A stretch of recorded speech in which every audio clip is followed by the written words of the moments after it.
Hi. Oh shit.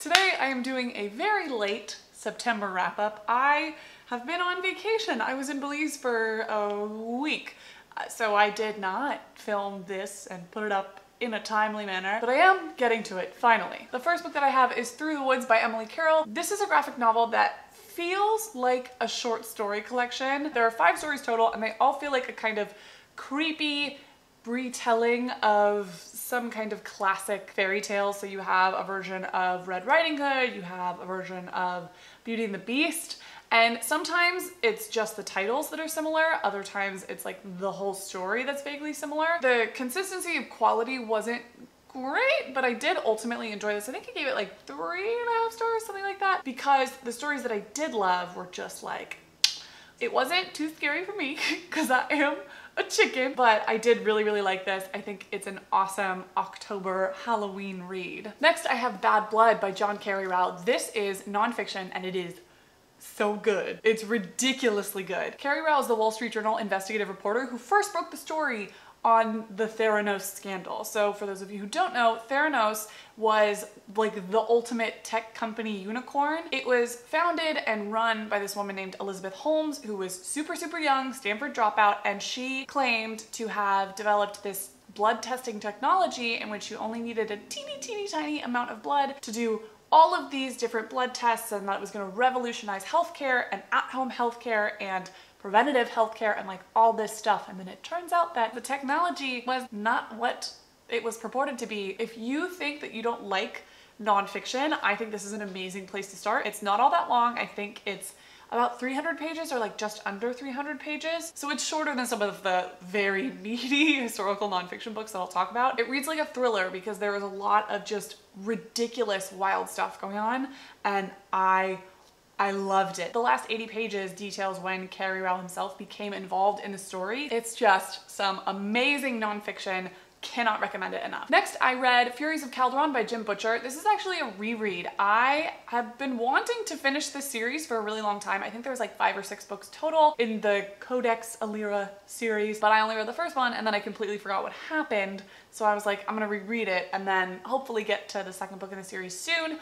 I really enjoy this series. I think it's really fun, inventive, high fantasy. Jim Butcher was challenged to write this book by a friend who was like, okay, you have to pick 2 bad ideas out of a hat and then turn them into a good book. So the 2 bad ideas that he picked were a Lost Roman Legion and Pokemon. And I will say the first time I heard that premise, I was like, I will never read that book. But it has a lot of hype in the fantasy community, so I picked it up. It's great. Upon rereading it, there were some things that stuck out to me that I don't think I noticed the first time around because I was just so excited to have a new fantasy book that I was liking. And that has to do with the depictions of sexual violence and sexual assault. I don't think it's ever trivialized, but it's kind of, for me, right on the border of being sensationalized, and I'm not really sure how I feel about it. I didn't change my first star rating of it because I felt like that was, I don't know, being dishonest or something. I don't even know what I'm thinking, but I did want to mention that as something that was like, no, that's, that's how I feel about that. Overall, I do really like this book. I really like that there's a very wide range of female characters who have very different roles and not like the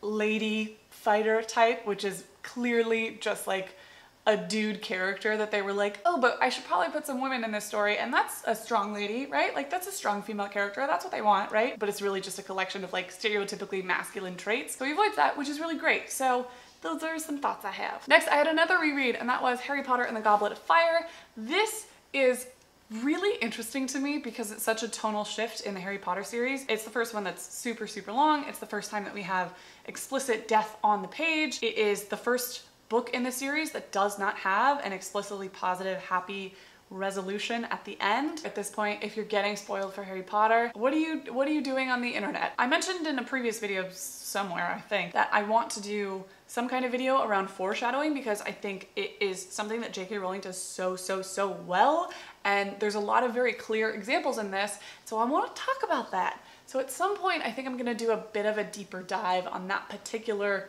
kind of more thematic thing at some point. One thing that's not so great that I want to talk about in this is the fat representation in Harry Potter. J.K. Rowling uses fatness as a stand-in for badness with the Dursleys. Like, they are described in terms of being gross and fat, and that is also representative of them being lazy and bad. So that's something that is not great. I think it's important to be able to be honest about the things that you love, to look at them critically, even though you do love them. And it's not to say that I don't still love Harry Potter, but I think it's important to talk about. So the beginning of this book, when we spend time with the Dursleys, that was just like, oh, this is not great. The rest of this book, however, I really enjoyed. So the other thing I've noticed upon rereading is how much, what's the word I'm looking for? Like recounting J.K. Rowling does of the plots of the previous books in the first couple chapters of each book in the series, which I think is really interesting. I haven't read a ton of middle grade or any kind of like Harry Potter-esque book recently, so I'm curious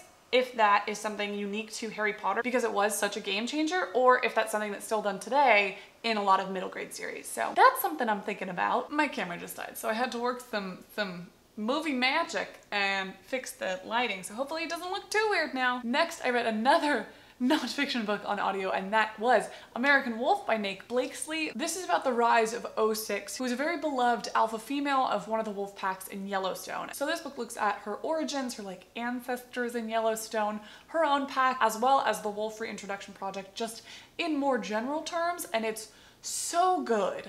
It looks at the politics of wolf reintroduction and the clash between like park rangers and biologists and ecologists and just wolf watchers and rangers and people who hunt elk and things like that. And it was fascinating. Blakesley could have taken the easy road and just blatantly vilified the anti-wolf group, but he didn't, which I think made for a more nuanced, more interesting book. And it also made me as a reader trust his research more. And I thought it made for a more compelling read. Ultimately, I am still very on like the pro-wolf reintroduction side. I think that the benefits of doing so outweigh the negatives, or like the perceived negatives, I should say. I really liked the audiobook. I really liked the narrator. The guy reading it sounded like this old cowboy type, which was really great. I thought the kind of cast of characters, all of these avid wolf watchers, were so fascinating to read about. I loved it. I will say that if you can't read about animals dying, don't read this book. Otherwise, again, another great nonfiction book. And lastly, I read The Book of the Phoenix by Nnedi Okorafor. This is the prequel to her